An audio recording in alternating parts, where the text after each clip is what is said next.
All right, what's up, guys? So today we're going to be over analyzing Hakari versus Uraume, and we're going to be figuring out if Hakari has pillow hands. Is he just a stall man? Going over all that, despite him having two finishes, is he a stall man with pillow hands? Let's find out. So realistically, this video shouldn't be as long as the Kashima one, just because we have a lot less to work with here. But we're gonna just see what we can pull from it. Starting off the fight, Kari just kind of appears there. Instantly goes into domain expansion just because this is not the opponent to play around with. You know, this is a Kashimo here. You have to actually take Uraume seriously. And then, so they go into the domain. And something really interesting, I think, is that Hakari opens his domain right in front of Sukuna, right? And it kind of leads me to believe either he thinks that, okay, so here's the thing. Either Sukuna's going to respect their 1v1. That's how he rolls with like Uraume or something like that. Or Hakari is confident that his domain can't be broken from the outside. I don't know. It could potentially be a feat. I doubt it 100% it is, but I think it's a possibility. Okay. They go off to do their own thing. Now, first things first, Uraume is able to land this ice attack on Hakari. And then is also able to land the let's see, I'll give her a dark blue. Is able to land the physical strike on the ice as well. Count that as like a strike, for example. And then so keep in mind right here, they are like right next to each other. Okay, they're like right next to each other. She just punched the ice off him. She can't even react to the fact his nigga's RCT was this fast and he's able to just grab her face. And she, or they, I'm not sure if it's a she or they. I'm gonna just call them they. Or Uraume. And then Uraume can't even react to stop him from grabbing her face and then slams her through the building. Them through the building. So, I like dark purple. So then, let's go back here, for example. I was able to RCT that shit. And then, into the face grab slam. I'll switch it up. Through the building. Then she's able to do. They are able. I'm gonna just call him she, bro. Fuck it. I don't care. All right. So then, Uraume is able to do this ice attack on him. Where's my thing? And this lands. So here. Actually, let me do.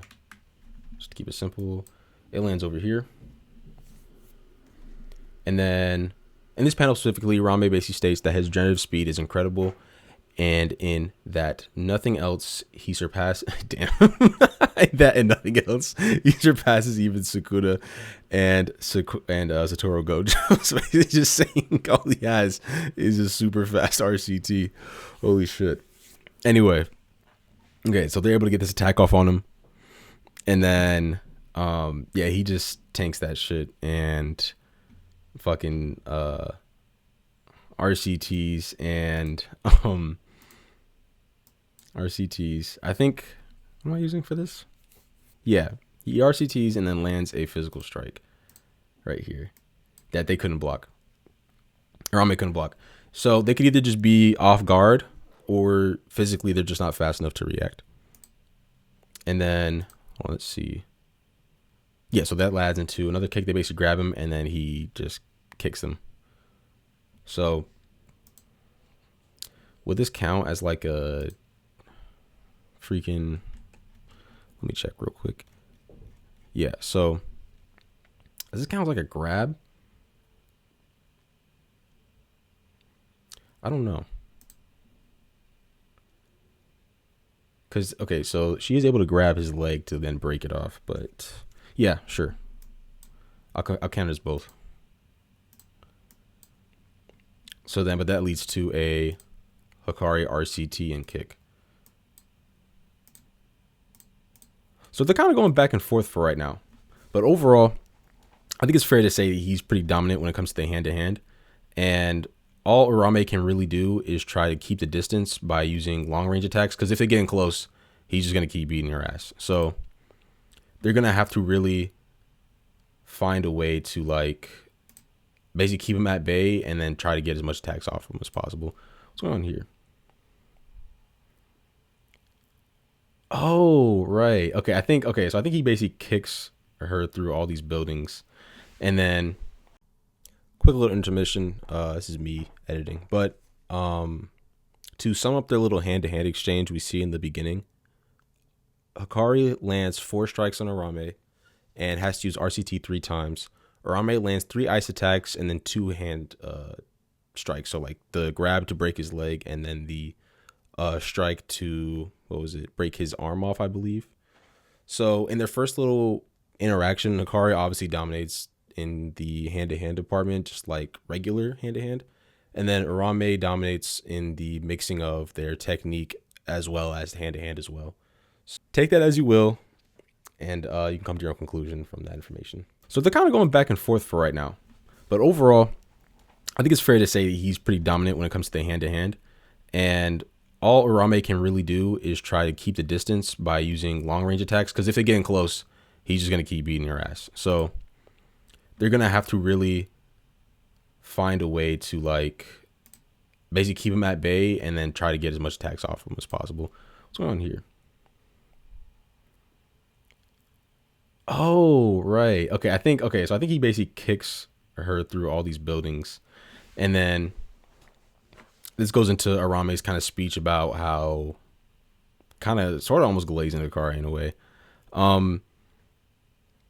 Basically what she's saying is Hakari has no regard for like trying to maintain the status quo of like, oh, sorcerers only work in the shadows and whatnot, because this guy was running a fight ring with non-sorcerers and sorcerers, which is like highly, I don't know if it's illegal, but highly looked down upon in sorcerer society. And he's just casually doing this, not really caring, like just whatever, like nobody's gonna stop him. Like there's really nobody in Jiu-Jitsu society who's gonna stop him. All they could really do is suspend him. All right, he goes on and leaves, whatever. And then yeah, he's always been this kind of outcast character, goes against the status quo and whatnot. And Uraume's basically saying that about him. And I mean, like, even this environment is kind of just whatever. I don't know how they really picked up on it from this kind of interaction, but I mean, I guess whatever. So yeah, basically saying he doesn't have a fear of being alienated. So, you know, kind of goes to his strength where he's just able to let loose and not really care. He's not going to hold back mentally in a way from like being perceived or whatever, just kind of glaze, you know, it doesn't really matter. This kind of goes to this weird attack, this like ice moon thing that I don't even know. So then he kind of, because there's the speech Yuta gives about, I think is about like losing his humanity to become a monster or whatever. And even if you see in that speech, Hakari's reaction is just kind of like, okay, like do what you got to do then, because he's already he doesn't have like the capability in a way, quote unquote, to kind of do the monster route like Yuta. He just kind of does whatever he does, like whatever he feels is right is basically what he's gonna do. So then kind of goes to here to where but because of that speech that Yuta gave and just I guess just the passion from it kind of inspired Hakari and whatnot. So then he kind of just ramps up, gets a little more serious. And then this is the next update we actually see of their fight, which is actually really cool. It's kind of sad we don't get to see what all this is. Like this looks like this. What the fuck? Oh, I thought the screw was just in the air. No, never mind. So like Uraume's freezing like city blocks. And I'm pretty sure in other attacks, we've seen her just freeze city blocks in like one attack or like just one move. And it's something just like crazy, right? And then they're kind of just going back and forth or whatever. Basically just kind of saying like, oh yeah, we're going to win. And then, you know, whatever. But so let's go damage wise. So damage wise, I think that Uraume is really good at changing the environment to her advantage. So all of this is going to just basically get in Hakari's way. If Uraume is fighting somebody physical, this is the perfect way to kind of counter them, because changing the environment is able to keep them at bay. Whatever this little moon thing does behind them is some type of amplification. We have no fucking idea. It's like, Jujutsu Kaisen is generally one of those series that we actually need like a data book for. Like, it's not fair. We have all this and we have no idea what's going on. But we can see damage wise, Both of them pretty much are just scuffed up. Obviously, his clothes are all ripped up because of the ice attacks. They're just they're pretty destructive or whatever. And then from this view, there's this weird like chunk of ice that's kind of like stuck on his shoulder, and I'm not sure if this is just like if this is RCT or the fact that what's it called, or just like the breath of like it being cold or whatever. But now Uraume's doing like a number we can see here, just like ability wise, like there's definitely a buildup of frost on him. And then here is mostly just the same thing. We're not really seeing anything different. It's the same amount of damage. And then the last time we see them here, it's basically just the same amount of damage almost, until we go here and Uraume basically offs themselves to just turn it to dust somehow. I don't know how they did this, but yeah. So from all this, what we can tell is stylistically, they are pretty much yin and yang. And when we take a look at Uraume's kit, it makes it even worse just because both of them at this point, at least when he's in Jackpot, Uraume has RCT as well. Jackpot basically, immortal. So then it's like the same thing as him fighting Kashimo, except Uraume can pretty much change the environment and then also has RCT. Like if this attack, which I doubt it would land on Yuta because realistically, okay, hold on. Let's go back to this first of all. She's shooting this attack off. He already notices, but it gets off. But like his perception wise is fast enough to recognize the attack before it fully lands. And then we see later on blitzes Uraume in a way, sort of going to the kick to where they can't really react before just being completely smacked, right? So then stylistically, these are two opposing fighting styles right here. Close quarters, gonna beat you down. Long range, and is going to like break your limbs off basically as like a possibility as well, basically taking these out of your arsenal. Now, I don't think like, for example, actually, let me see. Okay, so if this does land on like Yuta or Maki or whatever, this is like pretty devastating. This is going to be pretty bad. That's only if it lands though, which I seriously doubt it would, but just hypothetically speaking, any other fighter, this is pretty much almost end game of the fight. Now Bito went down so much in his overall power level just from losing an arm, because that's like you're losing a leg and then trying to walk again. Like that's how fighting is with this one arm. So stylistically, two completely different opposing fighting styles, both have RCT. I'm shocked anybody is surprised the fight did last this long. Now, whether or not Hakari even has pillow punches per se, for example, right? Let's say he has pillow punches, right? Whatever. Whether he does or doesn't isn't going to affect this fight as much, just because, for one, long range with RCT. So even if he has like really lethal punches and blows, right? RCT, they're just going to heal back. We have no idea what Uraume's curse energy reserves are like, but if they can do all of this, they have to be massive. Probably not Gojo, or not Gojo, probably not Sukuna or Yuta level, but like, I'd be shocked if they didn't have more curse energy than like fucking Yuji. They might have the same amount of curse energy as fucking Gojo. Like, we really don't know. So if their stamina is crazy, right? We have no idea how good Uraume's stamina is. But assuming for this fight, we could tell it's pretty fucking good. So, and to do all this, the stamina has to be good. Pause. That's not that crazy. But anyway, it's not a shocker that this fight lasts as long, and it's not an indication of Hakari's like lack of power per se, right? Obviously, your power and attack potency AP is going to be amplified if you have like, let's say Granite Blast, for example. Like, I'm pretty sure a full power Granite Blast hurts way more than just fucking what's it called? Than just his regular punches, right? Just as an example. So obviously that's going to be an advantage, but like, you kind of have to have the brawler character in this series. It's kind of like, it's gonna, if everybody fights the same, if everybody's like in Dragon Ball and they're all shooting blasts, how interesting are the fights really in Dragon Ball at that point? When you get towards the Buu Saga, the fights aren't really interesting. It's more about the story. So anyway, if he could just shoot off fucking blasts like Ryu, what's really the point? You have to have the fights at least be entertaining, at least conceptually in a way. This fight's pretty entertaining just conceptually, even though we don't really see it that much. But anyway, so let's talk about who of these two is probably the more stronger one, just overall as a fighter. And, I mean, okay, let's first answer this question, right? So, Stallman, if you have a brain, obviously you understand, no, he's not a Stallman. It's just 2 fighters with RCT is going to take up a long time, all right? Gojo and Sukuna is I think, in terms of just 1v1 fights, it is the longest 1v1 fight. Well, I think second to this. This one is like a lot of chapters, but like we see a lot of Gojo and Sukuna, so we don't have to space it out. But like, Gojo Sukuna is like one of the longest 1v1 fights, and part of the reason why is because both fighters had very high levels of RCT. Uraume has a very high level of RCT. I believe they're able to filter the blood, Choso's piercing blood, I think. But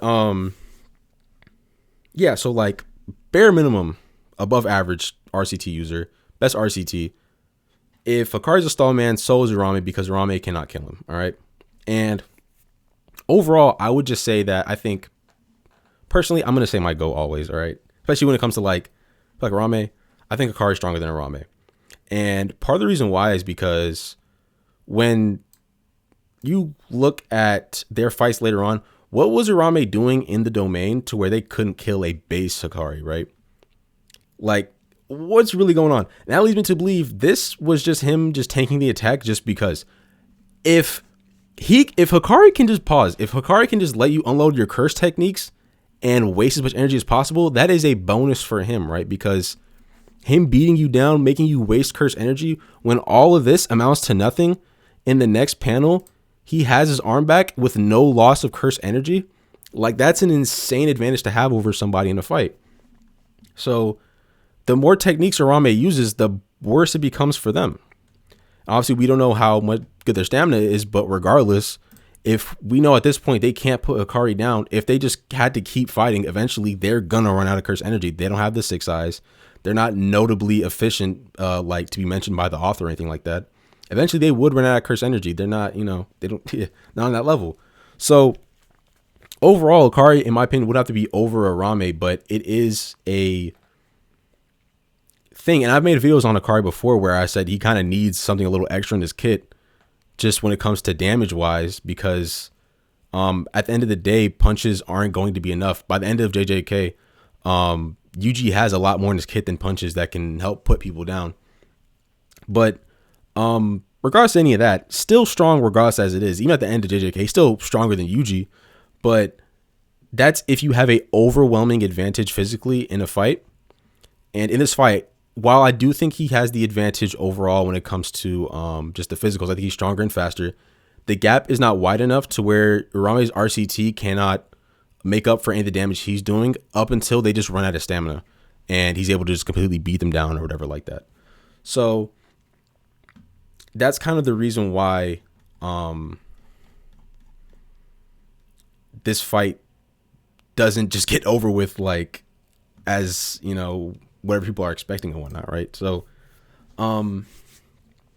let's see. Yeah, so that kind of answers the question. If the fight continued on, in my opinion, I see Hakari winning just because Uraume doesn't have anything else in their kit that they can show, that they've shown us to where it would lead me to believe they can kill Hakari in either Jackpot or his domain. And we see, and at this point in the fight, I'm pretty sure some minutes have gone by, so at least 2 or 3 domains have been opened in between the time of everybody versus Sukuna. So in this fight, there's been multiple chances for Uraume to kill Hakari in base, and they just are never able to capitalize on it. We don't know why, but we just know that they aren't able to. So, yeah, I mean, when it comes to people like the heavy hitters, nobody else has fought anybody with RCT. So to kind of hold this against him as if like Uraume is just somebody that should have been taken out easily. If Uraume fought Yuta's going to have a tough time. If Uraume fights Maki's going to have a tough time. And he's the one that's able to just tank all the damage and not really be affected by it. But then also punch and kick man, although punch and kicks are effective over time, when you have RCT, it kind of makes it less effective. So at the end of the day, these two are mostly going to be relative. I give a slight advantage to Hakari just because in a longer drawn out fight, I do see him winning. But just stylistically, both with RCT, long range, short range, is going to be a long fight, especially when Uraume can't take this guy out. Let's talk about that. Uraume couldn't kill Hakari in how many chapters? And there are people who are making videos when JJK was coming out talking about Uraume's going to kill Hakari, which narratively makes no sense. But like, yeah, no, this is not going to happen. They can't do that. She can't do that. She cannot take him out. So this is Uraume versus Hakari is basically worse Kashimo versus like low-key a stronger Kashimo versus stronger than base Kashimo versus Hakari at that point, right? RCT, same lethality, same can take off his limbs, but his punches aren't going to be as effective on Uraume just because of the RCT and whatnot. I feel like I'm talking circles now, but you kind of get the point. I'm just kind of yapping, but there really isn't that much left to go on besides just some of their dialogue, which I think is pretty interesting. I think it would have been cool to see more of that, but just Uraume basically just sees Hakari as a monster. Uraume is just another opponent for him, I guess. But yeah, so like this was Uraume's toughest fight in the whole series. I don't think Uraume has a lot of fights, but yeah, Uraume's not weak either. All right, let's talk about Uraume. Basically second hand to Sukuna. Like, if you can't beat Uraume, you're not gonna fight Sukuna in like that time wise, like back in their day. But yeah, even though, I mean, it's kind of whatever, but yeah, I think that's it. So see you guys later.